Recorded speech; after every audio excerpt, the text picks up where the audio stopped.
Hello, I'm Nick Ortiz, the President and CEO of the Greater Bakersfield Chamber, and welcome to the 2020 State of the City. We appreciate you joining us. The pandemic has unfortunately prevented us from holding a live event to celebrate our city. But in this virtual setting, we will feature presentations from our new city manager, Chrisitian Clegg, and Bakersfield Mayor, Karen Go. COVID-19 has impacted our community, and this year has looked far different than any of us expected. The pandemic isn't the only challenge our community faces, but it is the most pressing. At the Chamber, we've heard from our local businesses about the struggles they face, and that's why our team has been running a marathon at a sprint pace to connect those members with the resources and the information they need to keep their businesses healthy. We all must do our part to beat back the coronavirus, but we must also ensure that our local businesses survive this challenging time. That is our commitment to the Bakersfield business community. And while our community's response to COVID will be a major component of the program, you'll also hear about other efforts to improve our city and continue building something better. We must be able to balance both so that when this pandemic ends, our community can bounce back and be better than ever. At the Chamber, we rely on our members for their expertise, their volunteer time, and their investment. I want to thank our 2020 State of the City sponsors, our gold sponsors, Chevron and Valley Children's Healthcare, our silver sponsors, Era Energy, Carney's, and the Bakersfield Californian. And a special thanks to our presenting sponsor, Dignity Health. And now I'll turn it over to our host and the Greater Bakersfield Chamber's 2020 Chairman of the Board, Derek Jeffrey, Vice President and General Manager, KGET TV 17. Hello, virtual Bakersfield and friends beyond. I'm Derek Jeffrey, Vice President and General Manager of KGET TV 17 and the 2020 Chairman of the Board for the Greater Bakersfield Chamber. While COVID-19 has meant the postponement and cancellation of many community events, we're proud to partner with the City of Bakersfield and the Chamber to present the 2020 State of the City. Standardly, we would all be gathered at one large hotel banquet room, finishing our salad and knowing, naturally, that the chicken entree is on its way. And your concern of dehydration is already set in because, again, naturally, the event has just begun and that one pitcher of water for the table is already gone. So, although I miss our time together gathered at these events, I'm sure you're enjoying watching this from the comfort of your couch and probably and rightfully wearing pajamas. So see, this remote State of the City does have its advantages. For example, this is the first where alcohol is involved. That again being from the comfort of your couch and drinking whatever you wish, so it's a BYOB situation. This year I've learned both professionally and personally, we don't have to halt, we just have to alter what we're doing. And this being the perfect example of how we're doing this with the virtual televised broadcast State of the City. You'll be hearing from Bakersfield Mayor Karen Go, City Manager Chrisitian Clegg, individuals proving my theory it's the people that make our community better. This program is sponsored by Dignity Health.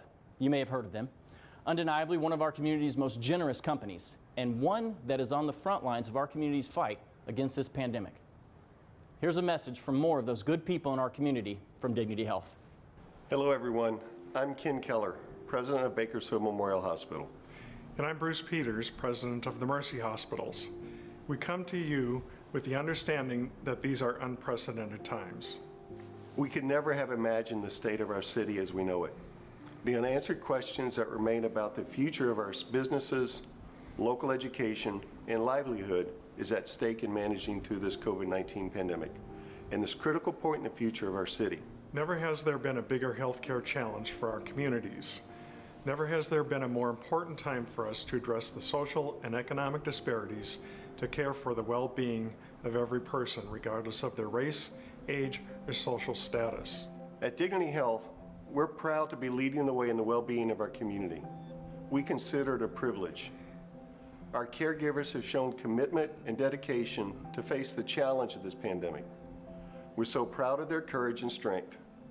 We tirelessly work every day with your support to honor their integrity and make every effort to lift their spirits and keep them inspired to help us through all this challenge. Because it's moments like this, and it happens every day at our 3 hospitals, when we can call a code hope. When one of our patients is given the care and treatment needed that allows them to leave our hospitals and go back home. It is a special time for our caregivers a reward for their hard work and support. As we talk about support, we want to acknowledge the way that you showed us how much you care for us. From the bottom of our heart, it's made a difference. Earlier this year, at all 3 of our Dignity Health hospitals, hundreds of you parked outside, red lights flashing, and you prayed. Your prayers inspired us. Healthcare workers across our communities were blessed and comforted by those who rallied around them through this collaborative prayer. Thank you for that. It made a huge difference. Today we are now asking you and other leaders within the Latino community to support us in facing an even bigger challenge across the Central Valley, as Hispanics in our cities face the most serious threat to their lives and well-being in this pandemic. More Hispanics have lost their lives to COVID-19, and this group makes up more than 75% of the positive cases in Kern County today. These public service announcements you're looking at now are just one of the ways that Dignity Health is committed to working with local government to address this crisis, and we will be asking for your help. As a member of the largest not-for-profit health system in the nation, we stand to serve 1 in every 4 patients across this amazing country, and it's our mission to care for the most vulnerable within our communities. We are in a position to make a difference, and our commitment to you as a member of the Common Spirit Health family is that we will. We will carry our mission through the healing power of humanity at a time when love, patience, and kindness is more important than ever. Thank you to Mercy Memorial Hospitals and all of our healthcare heroes. We'll now turn to a brief video message from Governor Gavin Newsom. Hi, everybody. It's Governor Gavin Newsom. There's an old saying that if you don't like the way the world looks when you're standing up, stand on your head and go local. Remarkable things are happening at the local level. As a former mayor, I appreciate that dynamism. I appreciate the innovative spirit that is alive and well in cities all across our state. In particular, let me just extend my appreciation to you, Mayor Go, for your dynamism, for your innovative spirit, for the incredible job you've done for the people of Bakersfield, not only in inviting people to participate in this innovative state of the city virtually, but the work you have done to diversify your economy in Bakersfield, to build on your greatest asset, and that's your people. One of the more youthful and dynamic workforces anywhere in the state of California, medium age, remarkably. Bakersfield, just 30 years old. It wasn't that many months ago we were celebrating with you the fact that you were building more hotels per capita than any other part of our state. I remember reading, seemed like weeks ago, but it was a few months back in one of the national newspapers about the entrepreneurialism, the innovation, the tech that was taking shape in Bakersfield, how people were no longer just driving through Bakersfield, that it wasn't a butt of other people's jokes. Quite the contrary.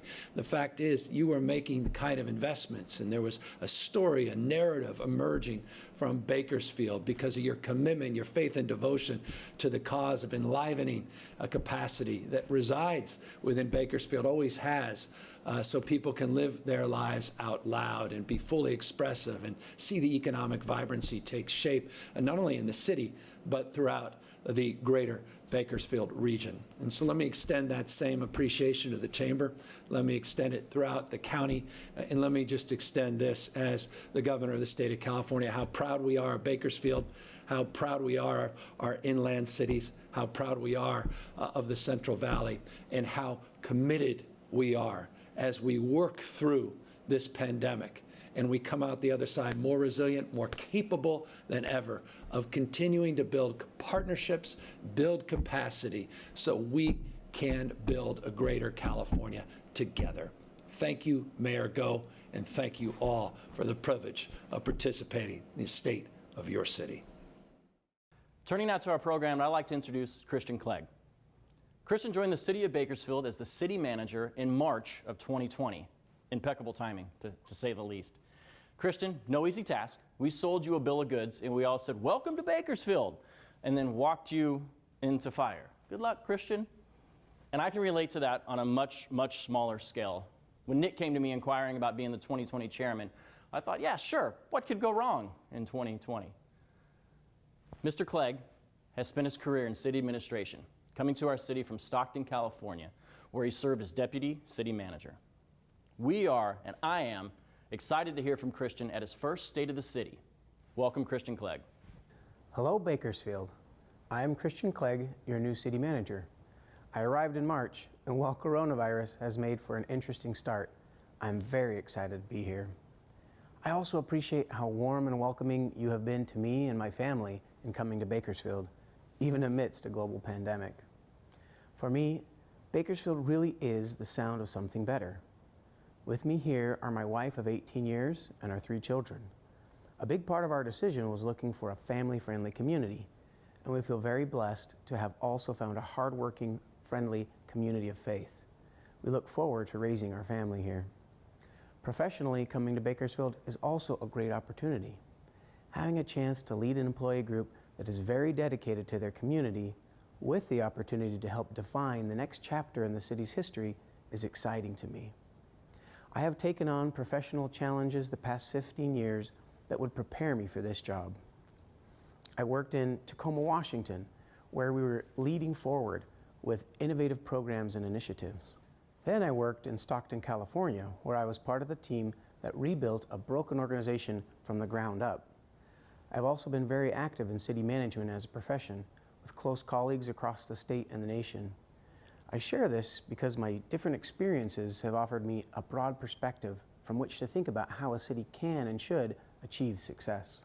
These different perspectives tell me that Bakersfield is full of opportunity, and that's exciting.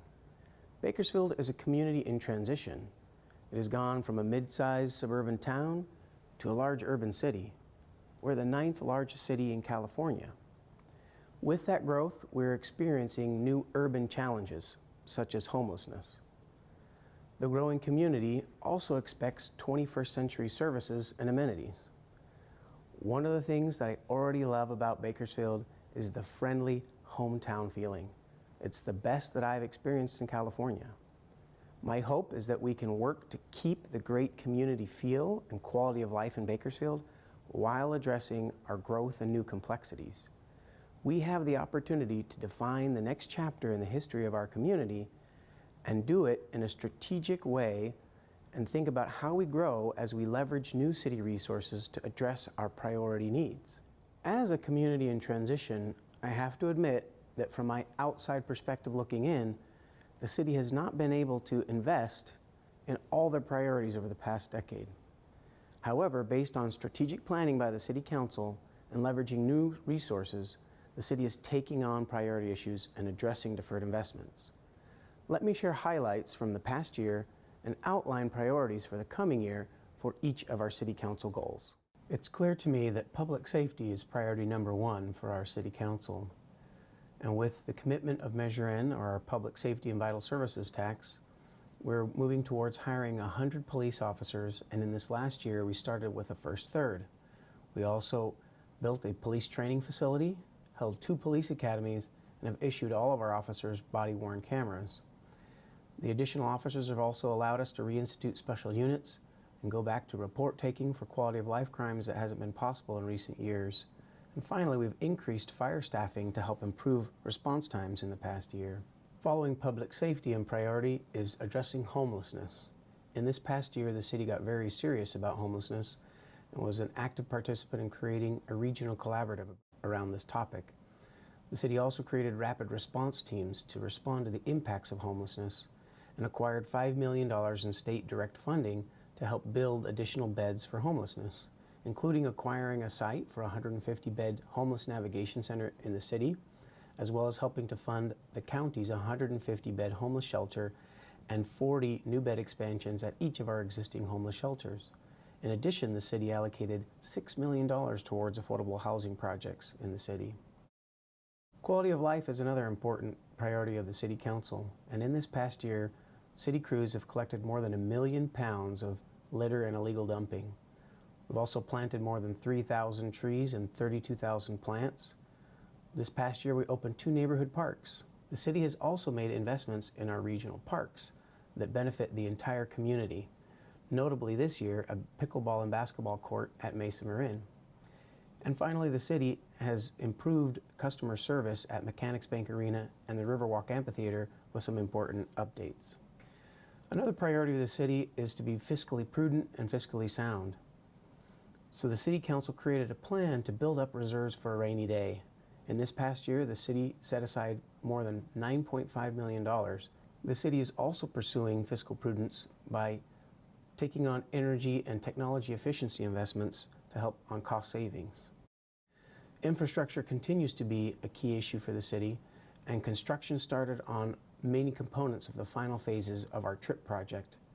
Notably, this past year we completed the roundabout at Stockdale Highway and Enos Lane, as well as the 24th Street widening project is nearing completion this summer. Much work has begun on the Centennial Corridor, which will be the final piece of that TRIP project.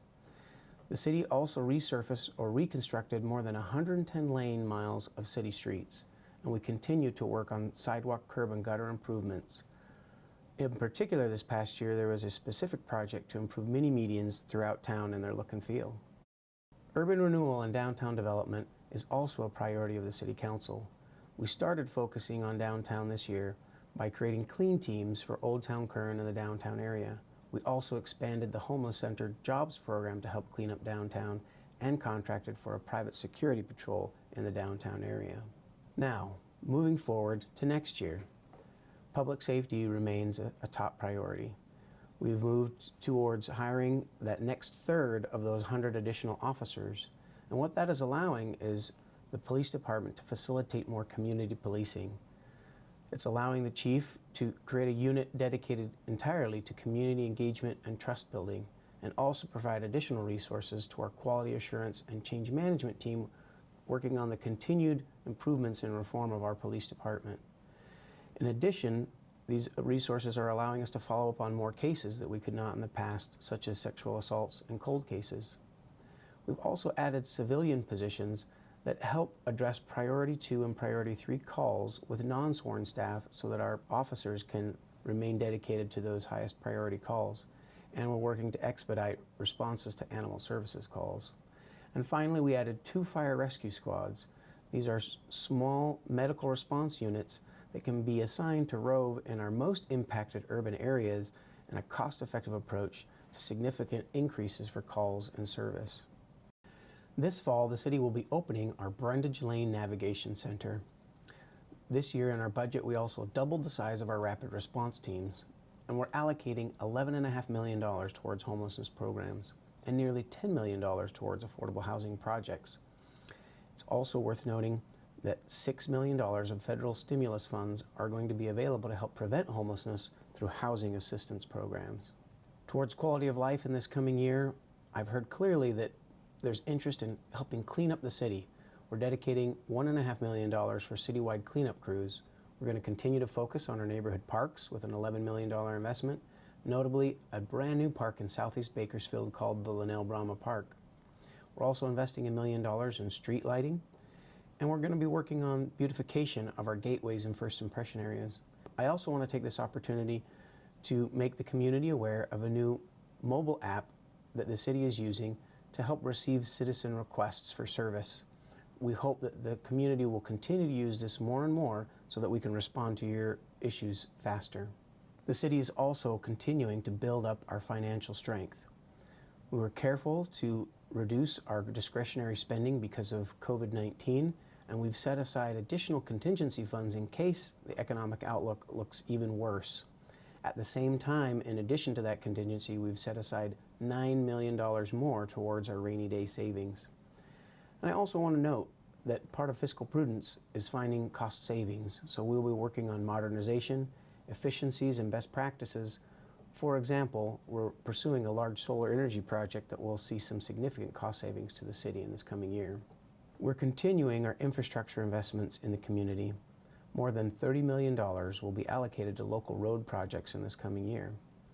We will continue construction on the TRIP final phases, but as the TRIP project winds down, our local road dollars are going to be going to our neighborhood street projects on an increasing basis. In this coming year, we'll see of particular note a widening project on Rosedale Highway. We will continue our sidewalk, curb, and gutter improvements in our renewal neighborhoods. And this year in particular, we'll see a number of bicycle and pedestrian improvements throughout the city. It's also worth noting that there are many long-deferred maintenance needs in older city facilities, and we're getting at those issues in this coming year. When it comes to urban renewal and downtown development, we want to create a platform on which downtown development can occur. So we're working on infrastructure in the downtown area. Of particular note, a downtown sewer study. We also have acquired $1 million in state grant funding to help with downtown revitalization efforts, and we're spending $2.5 million of the city's funds to help redevelop underutilized properties in the downtown. We'll also be working on downtown landscaping, and of particular note, a renewal project along Kentucky Street. And finally, we're helping downtown businesses respond to COVID-19 impacts that have hit them particularly hard. Now let me switch gears to economic recovery. Economic development has been a priority of the City Council, but with the impacts of COVID-19, economic recovery is even a higher priority. This year, the city created an Economic and Community Development Department that we have not had for more than a decade. This department will help strengthen and diversify our economic base, help us invest in urban revitalization and downtown development, help us also enhance quality of life through public amenities, and very importantly, help with our post-COVID recovery. We are in process with an economic development strategic plan, and we're working very closely with the Chamber of Commerce and Kern Community Foundation on the Better Bakersfield and Boundless Kern initiative. In the coming year, the city is going to be allocating $7 million from our own budgets towards economic development, and we're going to be leveraging $14.5 million of federal stimulus funds towards economic recovery. It is of critical importance that the city support and help the recovery for our local businesses impacted by COVID-19. Some examples include delays to city fees, small business grants, and facilitating outdoor operating permits. What is interesting is that even amidst COVID, development continues to occur. We have seen the opening of a grocery store in Southeast Bakersfield, the opening of other businesses throughout town, and commercial development continues along our key corridors. Building permit activity for June and July was actually higher than it has been in previous years. And while initially in March and April we saw a significant decline in hotel occupancy rates, they have made up for more than half of that reduction in recent months. So we're seeing good signs that the economy can head in the right direction. We will provide additional support to our businesses to help head in the right direction by having staff dedicated specifically to business assistance and also staff dedicated to facilitate development projects. We are bringing online a streamlined electronic permitting system later this year and building out business incentive tools. We also will be focusing on economic and community development in our disadvantaged neighborhoods. We have an economic opportunity area program that we're funding at $1.4 million to give away small grants to help improve businesses that are in these disadvantaged neighborhoods. And we're offering $600,000 in job retraining for individuals that have been out of work due to COVID-19. The city is committed to helping our economy recover from the impacts of COVID-19. Reflecting on our plans for the coming year, I want you to know that I am aware of the challenges and opportunities in front of you, our community members. The city is in a strong position to meet those challenges and take advantage of these opportunities. We are uniquely situated with the resources to make real movement on our priorities. I make a commitment to this community that in our work moving forward, the city will focus on community engagement and partnership, a solutions-oriented customer service approach, efficient stewardship of public resources, a culture of professionalism and best practices, and always use a strategic approach through data analysis and use of technology. The employees of this city have always been committed and worked very hard. Going forward, I see opportunities to use tools and resources to work even smarter and more efficiently. We're going to play a bigger role in regional collaboration.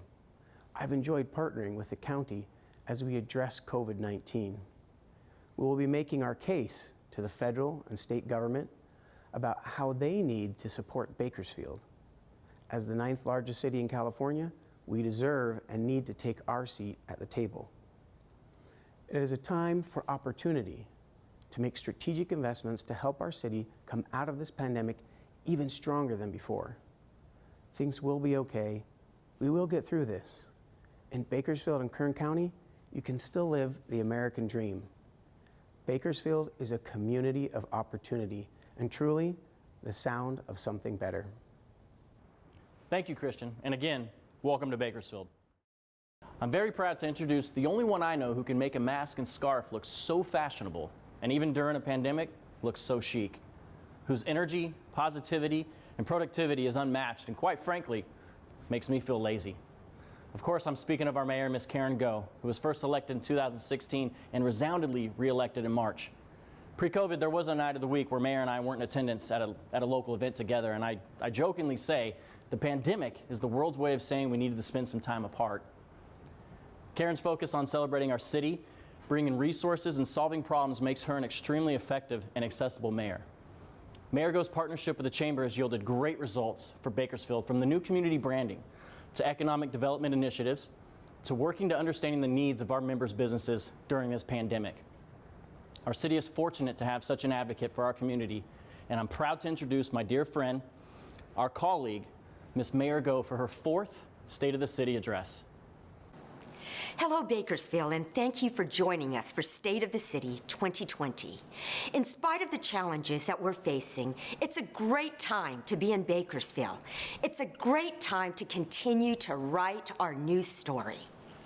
Our new story is being written by many of you who belong to the Greater Bakersfield Chamber. Thank you, Chamber, for hosting this event. And thank you to our presenting sponsor, Dignity Health, our media sponsor, KGET, and all sponsors for making this virtual event possible. I'm very grateful for the opportunity that you've given me to serve as your mayor. I've been blessed to work together with you to take what is so good about our city and build on it to make our city even better. Mr. Clegg highlighted specific accomplishments of the city and plans for the upcoming year. I get to celebrate Bakersfield and how we're overcoming our challenges. What makes Bakersfield so special? It's the Bakersfield us taking action together. During my first State of the City, I reflected on our community's image and called for action on improving not only our external image, but our abilities to be ambassadors for our city and the great opportunities we enjoy. Our business leaders responded to that challenge to write a new narrative. Thank you to Hone Ranch for taking the initiative to bring the private sector, government, the Chamber, and Kern EDC together, from which emerged our regional branding initiative. Last September, we unveiled 5 new Boundless and Better regional brands for Bakersfield, Kern County, Greater Bakersfield Chamber, Kern EDC, and Visit Bakersfield. This culmination of a 2-year process included the partnership of 15 private sector funders. Our consultant, North Star, works with communities all across America. They noted that they've never worked with a region with multiple organizations uniting in an integrated branding strategy. The uniqueness of our unprecedented action and collaboration resonates in our city's new tagline. Bakersfield, the sound of something better. Us taking action together is indeed the sound of something better. I'm excited and proud of the progress we've made in creating a brand, but our work isn't finished. Our goal has always been to create much more than a new tagline and logo. We're writing a new narrative for Bakersfield. The sound of something better must reflect the something better of economic development, reducing homelessness, promoting equity and justice, and advocacy for Bakersfield. The challenges faced by our energy and agriculture sectors, and now compounded by COVID-19, highlight the importance of resilience and adaptability in our local economy. The good news is that we are resilient and we're taking action to adapt. Our something better has elevated us as a city to watch. Before the pandemic, a Washington Post headline read, "Bakersfield, once the butt of jokes, is booming." We're ranked as a top 10 area for millennials and #1 best place to raise a family in California. Bakersfield is ranked #3 in the U.S. for human capital availability. Inc. magazine's headline noted, "This California farm town is launching startups faster than Seattle, Boston, and the Bay Area." Even in the midst of the pandemic, in August, we celebrated the ribbon cuttings of Stria, Superior Grocers, Crumble Cookies, Adventist Health Wound Care Center, and the massive Amazon Fulfillment Center. I look forward to cutting the ribbon for Bitwise. They're creating a place downtown for talent and opportunity to connect and thrive in the tech industry. While our city is continuing to grow, we also have challenges to overcome. It's time to take action together and create a vision for the future and an investment plan. Last year, the Chamber City, County, Kern Community Foundation, and Tejon Ranch reached out to the Governor's Office of Business and Economic Development. Our conversations in Sacramento with the Go Biz team and our local legislators led to the governor's support of a regional funding investment for Bakersfield and Kern County. Our initial discussions in the Capitol have evolved into an initiative known as Better Bakersfield and Boundless Kern, or B3K. Once again, it's another Bakersfield us. That's the result of our community working together. As an extension of our branding initiative, B3K is a collaboration among business, government, and civic stakeholders to advance a common agenda for regional prosperity with quality job creation that is accessible to all. B3K is unique in that diverse, non-traditional stakeholders from many sectors will engage in joint problem solving, will have the benefit of the Brookings Institution as a national thought partner. Before COVID, homelessness loomed as the paramount issue facing cities throughout California. COVID and the early release of prisoners have made combating this growing challenge even more taxing. On January 27th, 1,398 homeless people were counted in Metro Bakersfield during our annual census. That was 248 more than were counted last year. Of those counted, 842 homeless persons did not have shelter, almost 200 more than in 2019. Earlier, Mr. Clegg shared the city's plan to increase bed space with 380 more shelter beds and a nearly $10 million investment in affordable housing projects. That's progress. But as we increase housing, we also must address the root issues of homelessness. Of the unsheltered homeless, 86% reported a history of treatment or hospitalization for a serious mental illness. 86% reported having experienced and/or been treated for a substance use disorder. Far too many homeless continue to live on our streets with debilitating medical and mental health issues, damaging the quality of life of the most vulnerable, as well as families and businesses.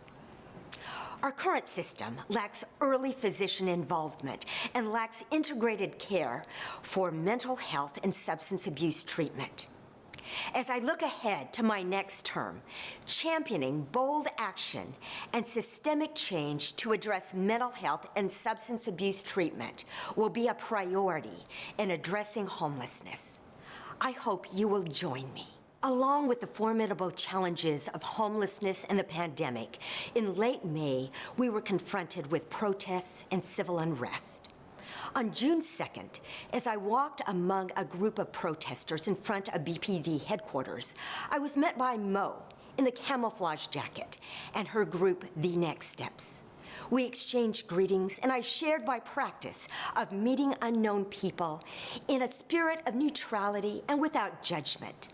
Jay, another member, extended his open hands as an olive branch, and I reciprocated. Soon, I unexpectedly found myself on the steps of the police station speaking to passionate protesters as Mo, the lead protester, handed me the megaphone. Nightly protests continued, and 3 days later, I received a request to meet with the next steps. Chief Terry joined me in a meeting with Mo and the group in my office. During our heart-to-heart conversations, I challenged the group to do the hard work of engaging in productive ways to help the people for whom they were protesting. At another time, I shared with the protesters that when businesses close early because of fear of the protesters, employees don't have jobs. I continued to correspond with Mo, as did others. We emailed, talked by phone, and prayed together. On Father's Day, Mo, the lead protester, made gift baskets for Chief Terry and the assistant chiefs. Recently, Mo told me about the productive conversations she's had as part of a BPD committee.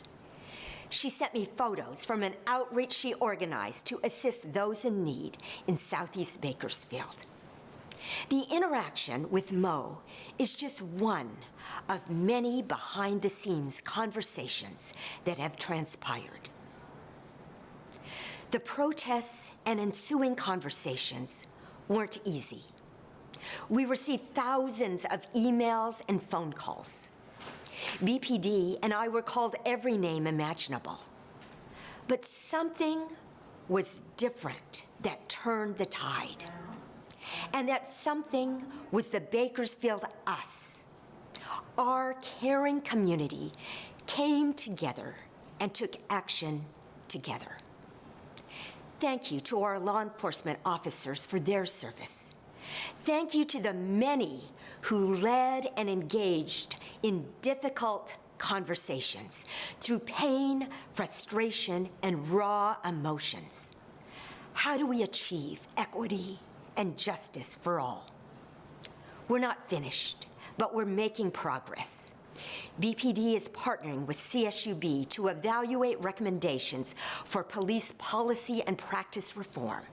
Mr. Clegg and I have been working with community leaders and organizations to identify how we can best support economic development and assist businesses in disadvantaged communities. To attain the goals that we're seeking, we must continue to unite, continue to listen, and together work hard with tenacity. As mayor, I had the privilege of representing our community in varied settings. It's been an honor to represent our city in Sacramento and with the governor's office. Even when we don't agree, we have to work to bring resources and attention to Bakersfield. There's a new recognition in Sacramento about how special our city is. Last December, Senator Shannon Grove and I had the privilege of hosting Legislative Secretary Anthony Williams in Bakersfield. Secretary Williams saw the innovation of our community, met the hardworking people, as well as heard our concerns.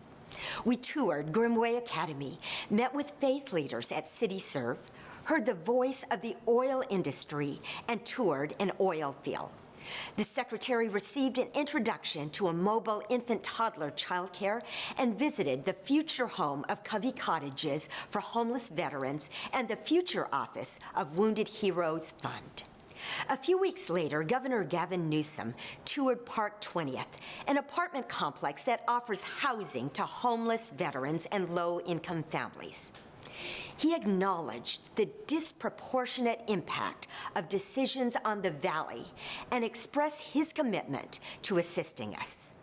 I remind him of this frequently. I've been honored to stand with my fellow big city mayors to advocate for state funding to assist with the crisis of the pandemic and homelessness. We've continued to meet regularly with the governor's office throughout the budget process to ensure that our city's priorities are included. I want to make sure that Bakersfield receives a fair slice of planned state spending. Since July, we've received allocations from the state of $3.2 million for homelessness and an additional $35.5 million to address COVID. As a board member of League of California Cities, I've been able to advocate for decisions that reflect the unique perspective of our city and benefit Bakersfield residents. I'm grateful for the collaborative advocacy with our chambers. Closures during COVID have taken an immense toll on our businesses. It's been a privilege to partner with our chambers to give voice to local businesses in Sacramento. The Greater Bakersfield Chamber and I hosted a series of small business roundtables to get input from varied industry sectors for reopening. Likewise, with the Hispanic Chamber, we heard from over 60 restaurant owners. We were pleased to learn that recommendations we shared with the governor's office from the roundtables were considered in developing the state's guidelines for our initial reopenings. I've also had the privilege of engaging in behind-the-scenes advocacy to support houses of worship as they developed recommendations for how they could safely reopen. To all our healthcare providers, we salute you. We deeply appreciate your dedicated service. I also have to give a shout out to our educators for the incredible work that they're doing under extremely difficult circumstances. Recently, I received a call from Bakersfield City School District Superintendent Doc Irvin. I need a favor. I need you to get me 32,000 hotspots immediately. Thank you, educators, for your efforts to provide instructional access to all students. I'm grateful that you've entrusted me with the opportunity to serve another 4 years. As I look towards that future, I will continue to be a steady voice in declaring Bakersfield is a great place to do business, and then to make sure we live up to this reputation. I'm excited about the prospect of bringing more jobs to Bakersfield and look forward to making a big announcement soon. I will continue to address homelessness and be a champion for systemic change in mental health and substance abuse treatment. I'll be a voice for equitable economic development policies that help individuals from underserved communities. My door will always be open for those who have ideas on how to make our business community and quality of life more attractive. I will always remember that I am your public servant. How blessed we are to live in a caring community with greater things yet to come. Let's continue in the spirit of the Bakersfield us, laying aside partisanship and territorialism.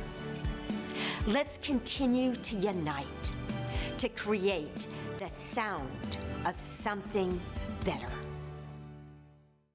Thank you, Mayor Go and Mr. Clegg, for those outstanding updates. And thank you for tuning in. I want to express my appreciation to our chairman of the board, Derek Jeffrey, and the entire team at KGET. I also want to thank our sponsors one more time. Our gold sponsors, Chevron and Valley Children's Healthcare. Our silver sponsors, Era Energy, Carney's, and the Bakersfield Californian. And special thanks once again to our presenting sponsor, Dignity Health. Stay safe, and we look forward to seeing you soon.